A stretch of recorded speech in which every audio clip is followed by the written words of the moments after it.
Facilita el desarrollo económico, fomentando la inversión, el comercio y el crecimiento.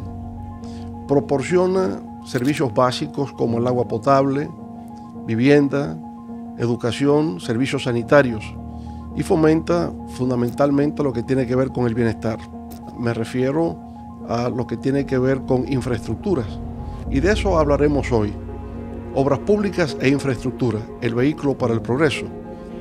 Y, por supuesto, es una nueva edición de nuestro podcast, El Rugido del León.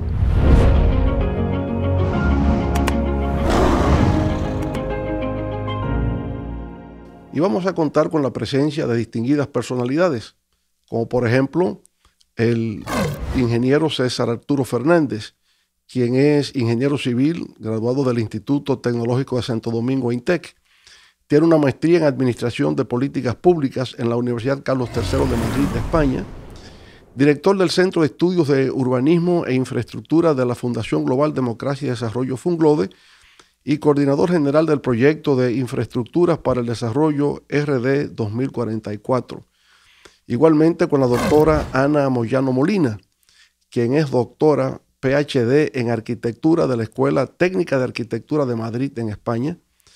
Con más de 25 años de experiencia en el campo, actualmente se desempeña como coordinadora de Arcoiris RD, un colectivo que provee soluciones innovadoras capaces de transformar los procesos sociales y su territorio. También contamos con la presencia de Elizabeth Paulino, quien es estudiante de medicina de la Universidad Autónoma de Santo Domingo, UAS. Se encuentra actualmente en el 6º semestre.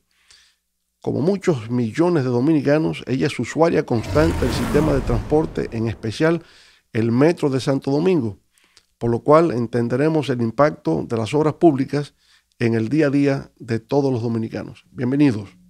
Gracias. Bueno, trabajaremos los siguientes temas en el día de hoy: el panorama actual en la República Dominicana, el camino de actualidad en el sistema del Metro de Santo Domingo, incidencias en el día a día de los dominicanos, la inversión en infraestructura como base del desarrollo económico y la ruta del futuro en la República Dominicana. Como sabemos, ¿verdad? El desarrollo de un país se va a sentir por sus infraestructuras. Si las carreteras son buenas, si la calidad del transporte, el servicio eléctrico, el agua potable, el sistema de drenaje pluvial, pues ya sabemos que ese país tiene desarrollo. Y lo contrario, pues nos indica que es un país muy subdesarrollado. En el caso de República Dominicana, antes de 1996, no teníamos un país conectado. Un sistema eléctrico deficiente, poco acceso al sistema de agua potable. Recuerdo cuando fui electo presidente, iba a las comunidades y encontramos que efectivamente una de las principales carencias que tenemos en el país era que había escaso acceso al sistema de agua potable. Lo mismo ocurría con el sistema eléctrico nacional. Había escasa generación del sistema eléctrico, muchos apagones por todas partes y era un reclamo que había a nivel nacional. Déficit habitacional. Todavía tenemos un gran déficit habitacional en República Dominicana.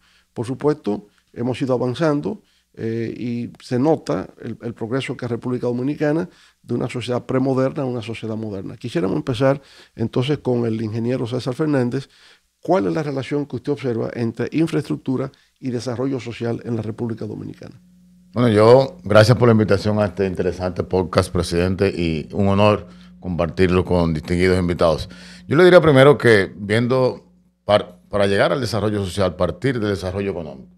Según los organismos internacionales, en los últimos tiempos se ha dicho que para que un país económicamente esté en las vías del desarrollo, se debe invertir en obras de infraestructura alrededor del 6.5% de su Producto Interno Bruto. En la República Dominicana, en los únicos gobiernos que hemos avanzado en ese índice es en los gobiernos precisamente que usted ha dirigido. Estamos hablando que el momento más alto que estuvo esa inversión estuvo casi en el 3.5% del PIB. Luego de que usted no ha estado en el gobierno, ningún gobierno ha llegado ni siquiera al 2%, lo que quiere decir que el impacto en el desarrollo de la economía ha sido muy alto en esta falta de inversión en la infraestructura. Sobre todo en el pasado reciente, hemos visto cómo ese sector tan importante de la economía ha estado en su más mínimo crecimiento o decreciendo. Si no logramos esto, entonces el desarrollo social será imposible de lograr. una de sus visiones en todos sus gobiernos y sobre todo en su plan de futuro del país de cara al 2044 ha sido precisamente cerrar esa brecha social, esa brecha de la agenda de la posmodernidad, como usted decía, de que haya acceso al agua potable, de que haya acceso a la educación, acceso a la energía eléctrica y sobre todo interconexión vial entre el campo y la ciudad. Pienso que es imprescindible seguir apostando al desarrollo de la infraestructura para mejorar la calidad de vida de la gente, pero siempre mediante un sistema riguroso de planificación. Hay un tema de sostenibilidad, ¿no? Se habla que ciertamente infraestructura es clave para que un país se pueda transformar, pero se usa mucho el concepto de sostenibilidad. Es desarrollo sostenible, arquitectura sostenible, ordenamiento territorial. De su experiencia, su perspectiva, ¿cómo se desarrolla un país en términos de ordenamiento territorial y desarrollo sostenible? Un honor compartir esta tarde con ustedes. Realmente la sostenibilidad tiene que ver con la gestión de los recursos naturales, porque tiene que haber un equilibrio entre lo social, lo ambiental y lo político. Entonces necesitamos generar esas arquitecturas y esos planes de ordenamiento territorial para el desarrollo. Actualmente vivimos en un momento en que la población es mayormente urbana. Tenemos actualmente en República Dominicana un 83% de población urbana. En el 1955 apenas era un 27%. Es decir, hemos tenido un desarrollo urbano brutal. O sea, la brecha que se está generando entre el campo y la ciudad y entre los propios sistemas urbanos necesitan unas políticas públicas que generen esa sostenibilidad en todos los ámbitos, pero sobre todo la presión que tenemos actualmente con los recursos naturales, con la vulnerabilidad climática y la resiliencia climática, y eso necesita unas políticas específicas en las que gestionemos los recursos con la participación de la ciudadanía, sobre todo entendiendo que la ciudadanía es una parte esencial para el desarrollo sostenible. Pero bueno, y en el caso tuyo, Elizabeth, estudiante de medicina de la UAS, me imagino que te trasladas a la universidad en el metro.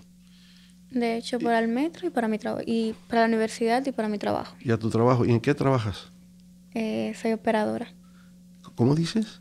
Soy operadora. Operadora. Sí. ¿Y en qué estación te montas y hasta dónde llegas? La Concepción Bona hasta la Bono, Pedro Francisco Bono. A la Pedro Francisco Bono. Sí. Okay. De extremo a extremo. Y digamos, es útil la utilización del metro. Demasiado. Es una obra de infraestructura, ¿verdad?, que se ha hecho de transporte. Sí, porque agiliza mucho el tiempo y demás. Por tanto, mejora tu calidad de vida. Efectivamente. Eso, claro. Y ese metro, además de mejorar la calidad de vida de Elizabeth, ahorro de tiempo, también tiene un efecto medioambiental, ¿verdad? No hay emisión de dióxido de carbono, por tanto, hay una contribución en ese sentido. Disminuye los accidentes de vehículos de motor y hay mayor confortabilidad. En fin, hay una serie de factores que contribuyen a mejorar esa calidad de vida. Y volviendo al tema de la sostenibilidad, en el caso del ingeniero César Fernández, digamos, todas las obras tienen que ser pensadas en mejorar la calidad de vida de la generación actual, pero también proteger las generaciones futuras. Ese es el concepto. Además de la parte de transporte, ¿en cuáles otras obras tiene que pensarse eso? Usted sabe que, como hablábamos en el segmento anterior, la planificación es vital, y cuando usted decide desarrollar su proyecto RD 2044, pero plasmado en periodos de 4 años para que cualquier gobierno pudiese ejecutarlo, en este caso, de cara al 2024-2028, nos fundamentamos en dos reglamentos, vamos a decir, en uno nacional y uno internacional. En el nacional, la Ley de Estrategia Nacional de Desarrollo, que guarda ciertas garantías, habla sobre la sostenibilidad, y también en los Objetivos de Desarrollo Sostenible de Naciones Unidas. Y esto prácticamente nos indicó la ruta de cuáles proyectos o de qué nivel de sostenibilidad ponerle a los proyectos. Por ejemplo, cuando hablamos de una carretera, el material debe ser un material que no sea de una mina que ponga en peligro la vida de los ríos, que no ponga en peligro el desarrollo de la parte agropecuaria. A desarrollar una empresa, tratar de que siempre una de las principales prioridades sea la generación de energía eléctrica a través del uso del agua. El motivar, incentivar, que en ese déficit habitacional que usted mencionó al principio, motivar el uso de materiales reciclados, que hay una gran variedad en el mundo entero, y en ese tipo de vivienda y los modelos, por ejemplo, de edificios gubernamentales que usted está proponiendo para el 24-28, que estén todos sean autosostenibles en la producción de energía eléctrica a base de paneles solares, a veces de energía eólica y a veces también en la parte rural de energía eléctrica producida por mini presas de los diferentes ríos y arroyos. Sí, porque parece ser, ¿verdad, Ana?, que hoy día hablamos de una transición ecológica y iría mucho con la parte arquitectónica también. Es decir, es como desarrollo verde. Hay factores sociodemográficos que van, usted lo hablaba, de primero una transición urbana, del mundo rural al mundo urbano. Hubo un momento en que el 83% era rural, hoy es al revés. Pero también vamos a una transición ecológica hacia lo verde y en eso la energía ya no va a depender de combustibles fósiles. Ahora es más solar, es más eólica, es más el agua, ¿no? Bueno, háblenos un poco de cómo ahora la arquitectura también tiene que fundamentarse en esos factores. Evidentemente tenemos un panorama mundial que tenemos que adaptarnos al cambio climático. Eso es uno de los factores clave y necesitamos una arquitectura sostenible y una planificación territorial sostenible. ¿Por qué? Porque la presión que le ejercemos a los recursos naturales con ese aumento de población es muy grande. La arquitectura necesariamente necesita ser verde, necesita ser sostenible, gestionar, como ha dicho el ingeniero César, sus recursos, pero desde la concepción del proyecto. No necesariamente tenemos que tener una concepción holística de lo que significa arquitectura verde, porque no es solo utilizar materiales reciclados, es planificar una arquitectura que necesita estar acorde con su entorno, con el medio ambiente. Para eso necesitamos investigación, necesitamos tecnología. Ahora mismo disponemos de tecnología punta que tenemos que aplicar. Podemos producir materiales a nivel local con una tecnología apropiada y apropiable. Podemos reutilizar las aguas, podemos manejar y gestionar las aguas residuales. Hay muchos temas que nos ayuda todo este concepto de la arquitectura verde. Uno de los problemas mayores, como son las inundaciones que hemos visto y que sufrimos recurrentemente en todo el país, se podría mitigar con soluciones de drenaje sostenible, adaptadas, tal como hacen en otros países como Australia, en la propia Europa. Y esas soluciones son perfectamente adaptativas a la realidad dominicana. Igual en la arquitectura ya contamos con edificios con certificación LEED, que es una certificación a nivel de Estados Unidos del Green Building, del Council Green Building, y ya estamos en el camino pero hace falta un paso más, hace falta más investigación, hace falta más tecnología y hace falta más concienciación. Conocer el territorio para poder gestionarlo bien. Y el conocimiento del territorio también pasa porque la propia tecnología nos diga qué caminos podemos llevar, todo lo de la inteligencia artificial y sin dejar atrás el conocimiento local que proporcionan las propias comunidades. Sí, en eso iba porque se ha pensado siempre como que la planificación es solo de los técnicos, pero cuando se estaba trabajando el proyecto RD44, siempre había un diálogo con las comunidades, se incorporaba a las comunidades para que ellos expresaran cuáles eran sus necesidades y sus conocimientos. Quizá puede compartir con nosotros, el ingeniero César, exactamente cómo se incorporaban las comunidades en esa planificación que se hacía para proyectos a futuro. Sí, lo primero que hicimos fue ir a las raíces, es decir, ir al origen del problema. Nos trasladamos durante 4 años en un equipo de unos 100 técnicos de la Fundación Global de Desarrollo, donde estaban urbanistas, arquitectos, ingenieros, pero había médicos, había economistas, porque había que entender realmente en qué necesitaba la gente y en qué estaba pensando la gente. Y visitando a todas las fuerzas vivas de cada provincia, es decir, autoridades electas políticas, pero también representantes de la sociedad, de las iglesias, de los clubes. Conversamos con ellos durante ese tiempo, durante 4 años, viendo las dos agendas, la de la premodernidad, donde falta agua potable, donde falta una clínica rural, donde falta una escuela, cuáles son las cosas pendientes de esa agenda que había en cada comunidad, y luego pusimos a la gente a pensar lejos, a soñar, a volar, a poner su imaginación a volar en cómo veían su comunidad en el futuro. Algo que nos sirvió de un ejercicio magnífico, porque ahí entró entonces la prospectiva. Entró esa interesante ciencia que permite que pienses a futuro, que planifiques a futuro, y de ahí salieron proyectos interesantísimos. Por ejemplo, RD44 tiene unos 1.500 proyectos, de los cuales, sin temor a equivocarme, cerca del 50% son proyectos de prospectiva, son proyectos a 30 años. ¿Cómo quiero ver Puerto Plata en 30 años? ¿Cómo quiero ver Pedernales en 30 años? ¿Cómo quiero ver La Romana o cualquier otra provincia? Cada quien en su comunidad pensó en ese futuro. Elizabeth, donde usted vive, donde trabaja, ¿cuál usted identifica como necesidades prioritarias que deben ser resueltas con obras de infraestructuras? Particularmente donde vivo, el tema del transporte se dificulta.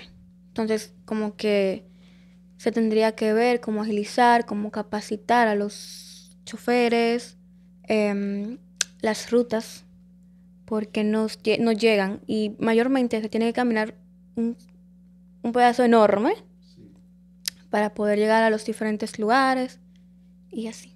El transporte se convierte en el problema fundamental. Sí. Usted está. Y algo relacionado que, particularmente por donde yo vivo, llueve y inmediatamente todo. Se inunda. Sí. O sea que no hay drenaje pluvial. No se puede ni entrar ni salir. Precisamente en los estudios que hicimos en lo largo y lo ancho de toda la República Dominicana, en esa brecha de la agenda de la premodernidad, el común denominador era el drenaje pluvial y el drenaje sanitario. Para que nos entendamos, el drenaje pluvial es manejar las aguas de la lluvia. Es decir, cada vez que hay un intenso aguacero, tal como cuenta Elizabeth, que no hayan inundaciones. Y ahí hay 2 factores. El primero es la falta de inversión en el tiempo en este tipo de proyectos. Y el segundo, la falta de inversión en el mantenimiento de las obras ya existentes. En este programa de gobierno que se ha diseñado para el 2024-2028, el equipo técnico de la Fuerza del Pueblo, del presidente Leonel Fernández, ha puesto énfasis importante en que las principales ciudades, como es el caso del Distrito Nacional, el Gran Santo Domingo, el Gran Santiago y otras ciudades importantes del país, ya cuenten en ese cuatrenio con la inversión necesaria para solucionar de una vez y por todas este problema que afecta tanto la vida diaria y la calidad de vida del dominicano. Así que, Elizabeth, podrás llegar segura a tu estación de metro para ir a la universidad y al trabajo. Bien, hemos visto en nuestra conversación que la imagen, la percepción de una sociedad está en función de la calidad de sus obras de infraestructuras. ¿Verdad? Que si vemos vehículos destartalados, nos da una impresión de esa sociedad, que es un país atrasado. Que si vemos vehículos modernos, entonces ya vemos que es un país avanzado. Lo mismo pasa con las viviendas. Viviendas también destruidas, pues nos dice que es un pueblo, una sociedad que también está atrasada. Entonces, hay una correspondencia entre la evolución de las infraestructuras y el nivel de avance, modernidad y desarrollo que tienen los pueblos. Pero entonces viene cómo se financian esas obras. Ya el ingeniero César Fernández nos decía que hay que tener una inversión del 6% del Producto Interno Bruto, pero nuestros pueblos no disponen del 6% del Producto Interno Bruto para invertirse específicamente en infraestructuras. En el caso de República Dominicana, el Estado dominicano solamente percibe el 15% del Producto Interno Bruto, no podría destinar el 6% a infraestructuras. Y sin embargo, avanzamos. Ahora, ¿cómo nos financiamos? Vamos a empezar, como él fue que planteó que es el 6% del PIB para infraestructura, y él es el ingeniero, usted es la diseñadora y usted es la usuaria, que el ingeniero nos explique cómo es que se consigue el dinero para financiar esas obras. Precisamente, muy interesante ¿verdad? Y desafiante este tema. Cada vez más los gobiernos tienen menos capacidad de invertir en obras de inversión de capital. Es decir, hay menos dinero para hacer obras. Entonces usted dice, bueno, si necesito más obras, ¿Cómo es que lo voy a resolver? De ahí sale lo que son las alianzas público-privadas o las iniciativas privadas. Esto tiene origen en Inglaterra, en el 1989. La Universidad de Oxford es que crea el primer modelo de iniciativa privada. ¿Y qué es una iniciativa privada? Bueno, un Estado, un gobierno, un país necesita una obra. Vamos a decir una carretera. Y esa carretera produce dinero, produce retorno de la inversión. Entonces, el sector privado consigue el dinero y hace un acuerdo con el gobierno y arrienda, hace una concesión, el modelo que se quiera, y se desarrolla la obra, se paga el dinero de nuevo. En los proyectos, en la mayoría de los proyectos que hemos pensado, en algunos, no en todos, porque los proyectos como agua potable, proyectos de seguridad nacional, casi ninguno se colocan en este modelo. Hemos pensado en esos proyectos para el futuro. Tanto así que en la República Dominicana tenemos una ley que es la 4720, que precisamente determina las alianzas público-privadas. Y es una ley muy interesante. Lo primero es que está amparada en el marco legal jurídico de compras y contrataciones de la ley 34006, precisamente una ley que usted desarrolló e impulsó, que le pone límites a la contratación en este modelo. Y también esta ley tiene un tope que es el 3.5% del PIB en la inversión de los proyectos de alianza público-privada. Entonces, ¿qué obliga esto? Obliga a que los proyectos que se seleccionen realmente puedan tener el retorno y que los gobiernos tengan esa herramienta. Y ustedes, por ejemplo, la autovía Juan Pablo II, una carretera, una infraestructura desarrollada en ese modelo y funcionaba perfectamente con las condiciones con las que fue concebida, entre otras obras que hemos pensado en el futuro. Por ejemplo, el tren de carga de pasajeros que usted está planteando desde Santo Domingo hasta Santiago está concebido en ese modelo. Sencillamente, el movimiento de carga, sin contar con los pasajeros, paga el retorno de la obra en unos 25 años. Sí, hay que recordar también, y Ana conoce esto como española de origen, ¿verdad? Después de la Segunda Guerra Mundial, con la finalidad de poder reparar los daños de guerra, se crearon bancos de desarrollo. El Banco Mundial es parte de eso, y en el caso nuestro, en América Latina, el Banco de Desarrollo Regional, que es el Banco Interamericano de Desarrollo, más recientemente la Corporación Andina de Fomento. Y son bancos que conceden préstamos blandos para obras de infraestructuras, ¿verdad? Entonces, en ese sentido, el Banco Interamericano de Desarrollo le concede préstamos a República Dominicana, a los países de América Latina, de largo plazo, a bajos intereses, y entonces se desarrollan proyectos de infraestructuras para agua potable, para viviendas, etcétera. La Corporación Andina de Fomento. En el caso de ustedes en Europa, la Unión Europea, quizá usted tiene la experiencia de qué hace la Unión Europea, por ejemplo, con España, para proyectos de infraestructuras. Sí, también hay una financiación, hay unos fondos de financiación de cohesión europea que hacen precisamente el desarrollo de grandes infraestructuras en España, como ha sido todo el tema del AVE, del tren, del desarrollo y otros proyectos de viales. Pero yo quería volver un poco a ese retorno de las inversiones que hace mención el ingeniero, porque muchas veces no se ve a priori que una inversión, por ejemplo, en espacio público o en tejidos de alta vulnerabilidad, en población vulnerable, tenga retorno. Y realmente está estudiado, y en los estudios del propio BID lo dice, que, por ejemplo, invertir en espacio público genera un retorno de 4-1. Por ejemplo, porque mejora la calidad de vida no solo de los habitantes, sino que reduce el calentamiento de las ciudades. Invertir en tejidos de alta vulnerabilidad es invertir también en salud, porque cuando nosotros metemos infraestructura de agua, de saneamiento, estamos reduciendo todos los gastos médicos, estamos reduciendo, cuando metemos infraestructuras viales y de conectividad, estamos también reduciendo, por ejemplo, todo el déficit que, por ejemplo, ahora hay en Santo Domingo, que hay un estudio del BID que dice que el gasto anual por el tráfico es de 1.200 millones de dólares anual por el tráfico, y que el promedio de una persona en tráfico es de 2,5 horas. O sea, toda la inversión en infraestructuras lo que hace es retornar, o sea, en una proporción de 5:1. Entonces, las infraestructuras siempre hay que verlas como una inversión sistémica. Usted hace una obra de agua, mejora la calidad de vida de la familia, disminuye el gasto de enfermedad, aumenta las posibilidades de incorporación de las mujeres, por ejemplo, a trabajos. En realidad lo que está haciendo es inclusión social y disminuir la brecha social. O sea que es muy importante tener claro que esas inversiones, que esos préstamos blandos, que esos mecanismos de financiación, que hay otros procesos también de cooperación bilateral que se dan entre los países, son instrumentos que nos pueden ayudar también a que la escala territorial más menor, los ayuntamientos, tengan otros modelos de financiación que no solo dependan del Estado. Claro, me parece interesante eso que dice Ana.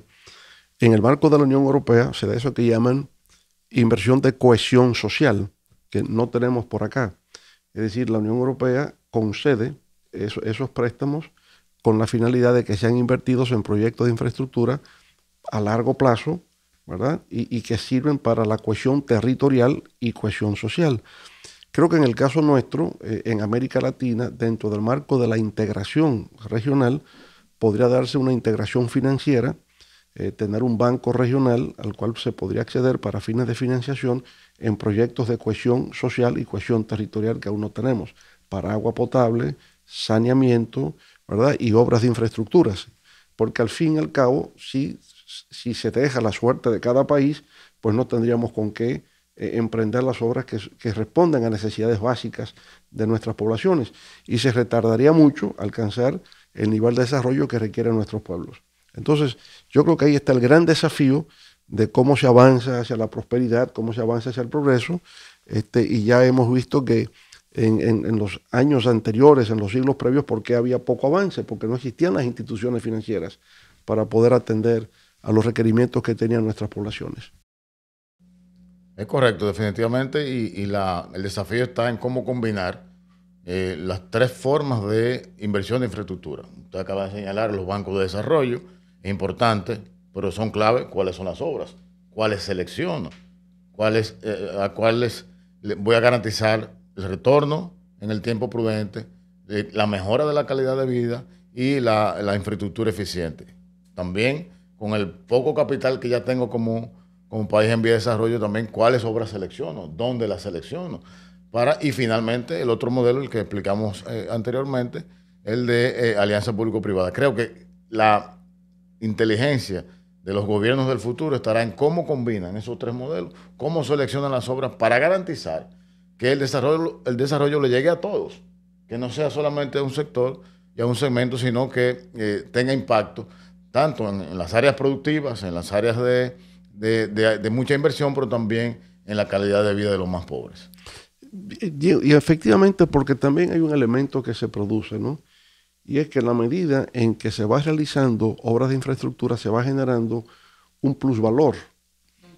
Es decir, las áreas cobran más valor por el hecho de que se construyó un puente, se construyó una carretera. ¿Cómo explica eso, Ana? Bueno, eso es parte del ordenamiento territorial, o sea, eficientizar las infraestructuras en el territorio es darle calidad de vida a la población. O sea, nosotros lo que hace el ordenamiento territorial es precisamente eso, articular todos los factores para darle la calidad de vida, la mejor calidad de vida a la población, reducir las desigualdades y fomentar la inclusión social. Las infraestructuras, como decía el ingeniero César, tienen que planificarse acorde a los recursos naturales, porque también podemos agotarlos.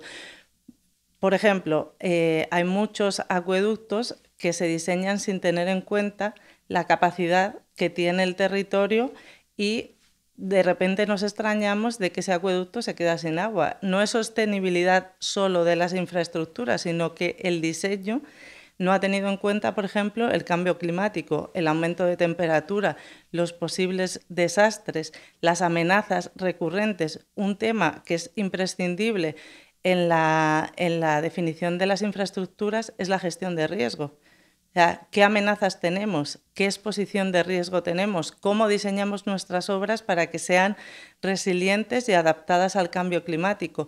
¿Cómo estamos ordenando el territorio para que el territorio sea seguro para la población? Vemos estos grandes desastres. Hoy mismo ha ocurrido un sismo en Nueva York. Nunca había ocurrido.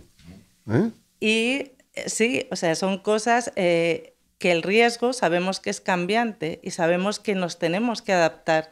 La planificación se tiene que adaptar a esta gran velocidad del mundo, a esta incertidumbre. O sea, vivimos en la incertidumbre. Tenemos la tecnología que nos ayuda porque lleva la misma velocidad, pero la incertidumbre en general del panorama que hemos sufrido con el COVID, con estas grandes amenazas que tenemos, nos obliga a hacer una planificación flexible y adaptativa del territorio y de las infraestructuras. El territorio es global, o sea, tenemos que tener una mirada holística, como usted decía, no solo hacia el país, sino hacia la región y hacia toda Latinoamérica. Es imprescindible, o sea, no podemos vernos como una isla aislada. Los fenómenos que acontecen en República Dominicana normalmente son globales, afectan a Puerto Rico, etcétera, etcétera. Sabemos, por estudios del Banco Mundial, que cualquier desastre puede afectar hasta un 18% del PIB. O sea, que tenemos un riesgo cambiante y necesitamos planificar adaptándonos a las condiciones que tenemos. Tenemos que eficientizar, sobre todo, los recursos. Hay que planificar y saber con lo que contamos. Y, fundamental, la gestión de los recursos naturales. Claro, entonces, bueno, hoy día fundamental es eso, la planificación, tomando en cuenta esas dimensiones. La dimensión global, nos lo demostró la pandemia, la dimensión regional, la dimensión nacional y dentro de lo nacional también lo regional y lo local. Es decir, que hay que verlo en múltiples perspectivas. Esa es la visión de futuro que se debe tener. Y bueno, mirando hacia el futuro en la República Dominicana, ¿cuáles serían los principales desafíos que tenemos nosotros en términos de infraestructuras? César. Bueno, primero hay un dato curioso, reciente, un estudio que acabamos de ver, donde los problemas básicos en la República Dominicana todos los conocemos. Estamos hablando del alto costo de la vida, la inseguridad ciudadana, la falta de oportunidad, entre otras. Pero ha surgido un elemento, presidente, que es el tránsito y la movilidad. Esos horribles tapones que los dominicanos viven todos los días. Y ese es un gran desafío futuro. Sobre todo porque lo que decía la arquitecta, que el ejercicio de la ejecución de obras de infraestructura debe ser permanente, debe ser dinámico. Y en la República Dominicana, en los últimos prácticamente 12 años, no se ha invertido en esas obras necesarias para resolver este gran caos que hoy se convierte en un mal terrible para nosotros. Entiendo que ese es uno de los grandes desafíos. Otro desafío es el uso del agua en términos de proyectos hidroeléctricos que sean de múltiple propósito, es decir, que puedan controlar inundaciones, que puedan servir para acueductos, que puedan servir para regar los predios de sectores agrícolas cercanos y que garanticen esa calidad de agua para el futuro y mejorar la salud de los dominicanos. Entiendo que en el manejo del agua, tanto la que se produce como el agua que se sirve, es decir, aquella agua que después que es usada por los seres humanos sea reciclada y que pueda utilizarse en algún tipo de proyecto, y precisamente en obras de infraestructura que mejoren la conectividad regional, como usted decía, es decir, no solamente lo local, pero también lo regional y lo nacional. Bien, entonces el tema de agua potable es básico ahora y para el futuro. El tema de la interconectividad interprovincial y también a nivel de las ciudades, ¿verdad? Es decir, el progreso va generando nuevas necesidades. Antes no teníamos esa congestión del tránsito, hoy día es un elemento nuevo, expansión de la clase media, incorporación de la mujer al mercado laboral, va generando nuevas necesidades que tienen que ser corregidas con nuevas infraestructuras. Durante nuestros periodos de gobierno pusimos especial atención a la construcción de carreteras y por esa razón, por ejemplo, hacia el sur del país, hicimos la ampliación de la carretera entre San Cristóbal y Baní a 4 carriles de ambos lados. Igual desde el 15 de Asua hasta San Juan de la Maguana, de San Juan a las Matas de Farfán, de las Matas de Farfán a Elías Piña, de San Juan hacia Barahona, hicimos todo ese circuito. Hacia el este, por ejemplo, hicimos la autovía del este, eso nos llevó a la construcción del puente Mauricio Báez en San Pedro de Macorís, esa carretera de San Pedro hacia La Romana, la circunvalación de La Romana, la autovía del Coral de La Romana hacia Higüey y específicamente hacia Punta Cana, la carretera de Punta Cana a Ubero Alto, de Ubero Alto a Miches, la carretera de Santo Domingo a Samaná, por ahí mismo hicimos la carretera del Boulevard del Atlántico, desde el Boulevard del Atlántico a Sánchez, Samaná, Nagua, San Francisco de Macorís, todo ese aspecto. Pero hace un rato fuera nosotros de la conversación, Elisa les preguntaba, ¿y cómo ustedes escogen entre una carretera u otra obra? Quisiera que usted formulara directamente su pregunta. Que cuando hay 2 proyectos, no sea carreteras o puentes, son 2. Los 2 tienen digamos, una misma similitud. No sé, como que ¿cómo eligen hacer primero y por qué ese y por qué no el otro? ¿Cómo se decide eso, ingeniero Fernández? ¿Cuándo una carretera, cuándo un puente, cuándo un acueducto? Muy interesante pregunta. Y este es uno de los desafíos que tiene precisamente los países en vía de desarrollo por un tema de recursos. Los proyectos, primero, una de las características que tiene que ser un proyecto es que sea económicamente accesible, es decir, que el Estado, en los modelos que tengas de inversión, lo pueda realizar, es decir, que se pueda pagar el proyecto. Eso es lo primero. Lo segundo, que sea políticamente viable. Cuando hablamos de que es políticamente viable, entonces estamos viendo cuál es el alcance que va a tener el proyecto. Y vamos a tratar de buscar un ejemplo. Si tienes que tomar la decisión entre 2 carreteras que comunican a 2 poblados, cada poblado tiene una característica diferente. Uno es productor de agrícola, el otro es industrial quizás, y si construyes uno vas a beneficiar a mucho más gente y vas a beneficiar mucho más la comunidad en todos los sentidos, en el sentido económico y en el sentido de la calidad de vida. Entonces eso te lleva a que, guardando primero la posibilidad de ejecutar el proyecto económicamente, entonces tenga el mayor impacto social, el mayor impacto en calidad de vida, y algo que no se debe de perder vista en un proyecto de infraestructura es que tenga impacto en la economía de esa comunidad. Sí, ahí está lo básico. Por ejemplo, Elizabeth, mirando hacia el futuro, yo veo que la autopista Duarte nos va quedando como pequeña. Cuando la gente se traslada del Cibao para llegar a la capital, ya como que se congestiona. Cuando va llegando al 9, se forman unos tapones muy largos.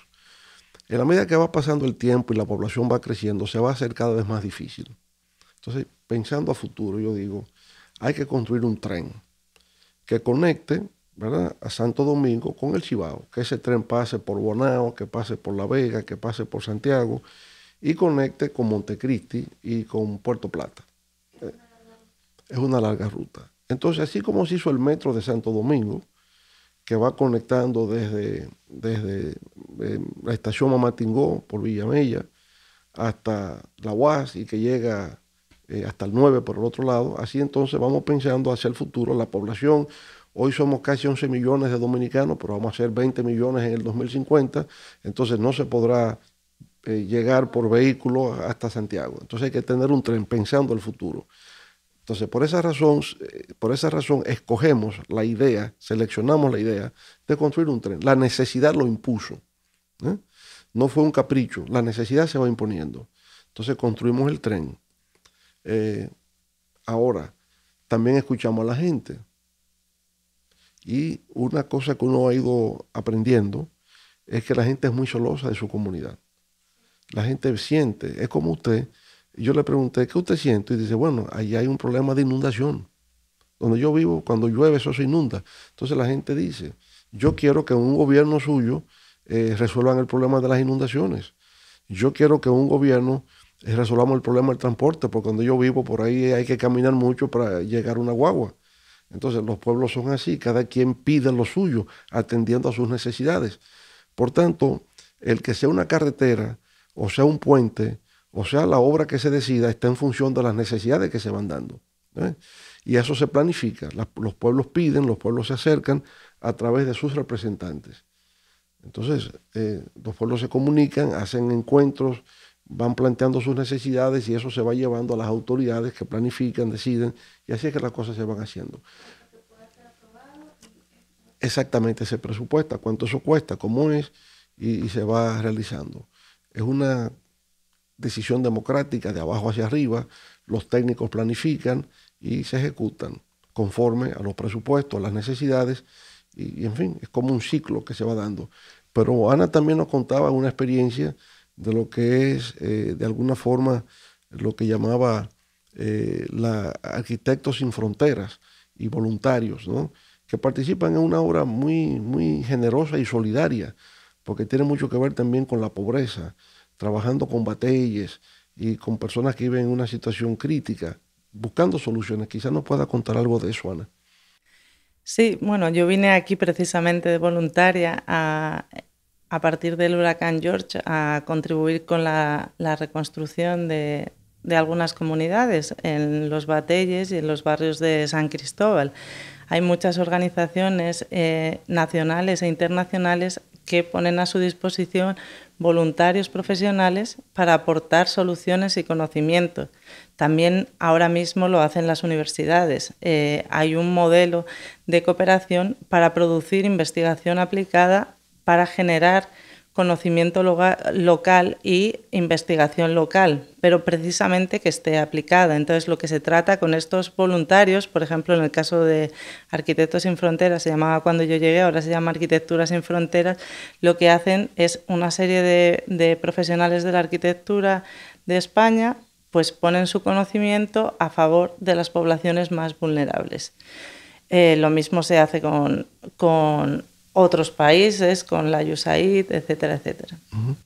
Y entonces usted está en la UAS, en este caso, y en otras universidades, me ha dicho, ¿no? Sí, nosotros tenemos un convenio con la UAS. Yo estoy de docente en la maestría de ordenamiento territorial, que es la primera maestría que hizo la UAS sobre ordenamiento territorial y arquitectura avanzada, y también he colaborado con UNIBE, con la UCE tenemos otro convenio, y precisamente ante todo este panorama cambiante proponemos investigaciones a los profesores y a los alumnos para generar conocimiento, y trabajamos directamente en campo con la población local, porque, como usted bien dice, la población siempre aporta, es muy celosa de la comunidad, ellos saben sus problemas y quieren construir sus soluciones. Claro, y entonces estas investigaciones que hacen maestros y alumnos se aplican a la solución de problemas concretos y específicos que tenemos en la República Dominicana. Sí, concretos, por ejemplo, soluciones de vivienda progresiva, soluciones en agua, saneamiento condominial, un poco de materiales de construcción, de nuevos sistemas constructivos. Hemos hecho de residuos sólidos también, de cómo gestionar los residuos sólidos, de microempresas de economía verde y azul, porque los problemas normalmente siempre están ligados. O sea, nosotros tenemos un enfoque sistémico desde la teoría general de sistemas. Aunque pongamos el conocimiento en uno, sabemos que aplicando una solución, por ejemplo en agua, tenemos la resolución del desarrollo, o sea, incide en el desarrollo en general. Sí. Hace 100 años, 1924, la población dominicana era de 800,000 habitantes. Hoy somos 11 millones. Hacia el 2050 se proyecta que habremos duplicado la población. Al día de hoy tenemos un déficit habitacional de cerca de 2 millones de unidades. O sea que el tema habitacional, el tema de la vivienda, se convierte en un problema fundamental de la República Dominicana. ¿Cómo podemos atender ese déficit de viviendas y al mismo tiempo prestar atención a los dominicanos que irán naciendo de aquí al año 2050. Ingeniero Fernández. Bueno, el tema de ese déficit de prácticamente 2 millones de viviendas, usted lo tiene bastante claro y concebido con un modelo interesante, es un apoyo estatal con el tema de un bono tierra y vamos a decir, la motivación, la integración del sector privado en la construcción de viviendas. Ha sido un desafío histórico en nuestro país, que los gobiernos no tienen la capacidad de construir esos 2 millones de viviendas, pero sí con ese incentivo que puede generar el Estado, un bono tierra. Todavía el Estado dominicano posee una gran extensión de terrenos que permitiría al sector privado en la construcción, sobre todo aquellos que están emprendiendo, con una serie de exenciones que se pueden lograr, cerrar esa brecha. Estamos hablando que en un periodo de 4 años, con un proyecto serio de impulso a la vivienda, podríamos reducir entre un 10 y un 15% de este déficit de manera sostenida por año. Podríamos terminar un cuatrenio cerca del 30-40% del déficit sin ningún problema. Yo diría también que hay un instrumento que no se ha explotado totalmente por parte del sector privado, que logramos hacerlo, implementarlo a partir del año 2011, que es el fideicomiso inmobiliario. Algunos ingenieros y arquitectos lo han logrado aplicar y ha sido muy rentable para ellos, y también se ha logrado incrementar el número de viviendas que han podido construirse.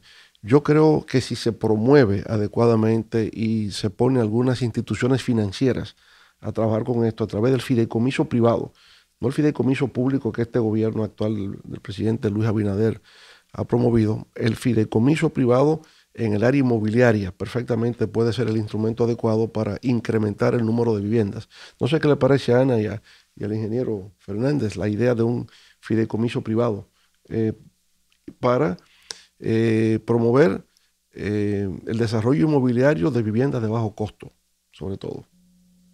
Totalmente de acuerdo, y sobre todo también incentivar la vivienda múltiple, es decir, no solamente unifamiliares, sino multifamiliares. Exacto. Que ayudaría de manera acelerada a cerrar el déficit y la brecha que tenemos al día de hoy en materia de vivienda. Concomitantemente con esto ha surgido una inquietud en algunas comunidades, y es el hecho de que, si bien es cierto que hay que construir viviendas en un proceso de urbanización acelerada, como la que estamos viviendo, no es menos cierto que hay que proteger los terrenos con vocación agrícola.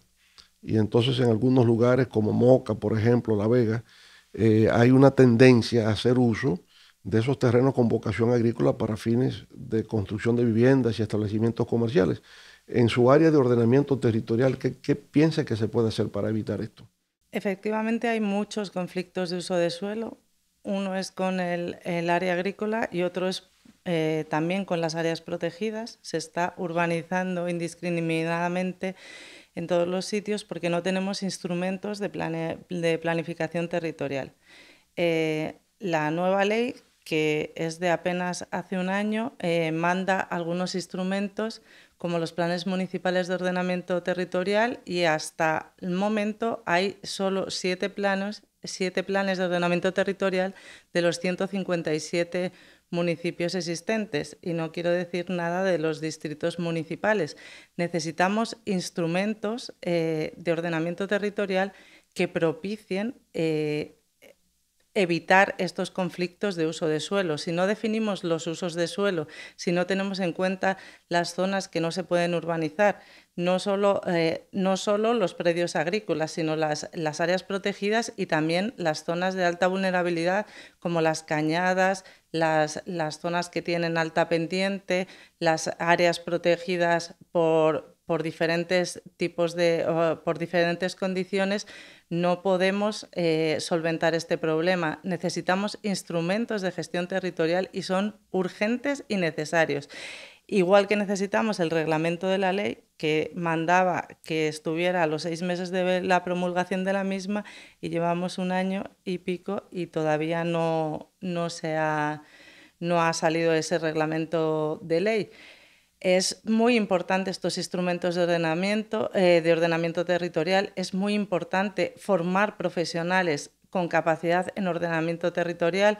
Aquí no hay mucha tradición porque había una ausencia hasta la Estrategia Nacional de Desarrollo, que tiene mandatos claves, o sea, mandatos claves y claros sobre el ordenamiento territorial, sobre los inventarios, sobre la cartografía, pero vamos con bastante retraso en eso y en todo el tema de la gestión de riesgo y áreas vulnerables. Bueno, podemos seguir conversando sobre este tema sin límites, porque sin duda alguna que se trata de un tema apasionante. Obviamente que el futuro de la República Dominicana dependerá mucho de sus obras de infraestructuras y de obras públicas.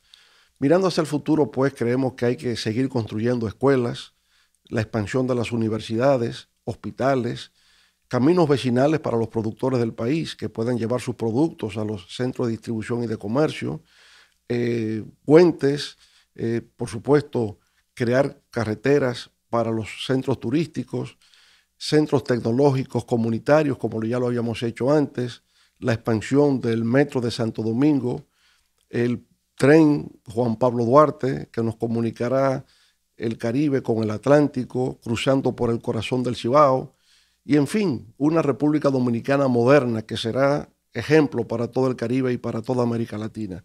Lo que hemos pensado siempre, 2024, 2028, pero pensando cuando festejemos el bicentenario de la República Dominicana a través de obras de infraestructuras, de desarrollo que nos harán sentirnos orgullosos como dominicanos. Así que quiero agradecerles a ustedes por haber aceptado tan gentilmente a nuestra invitación de participar en este podcast El Rugido del León.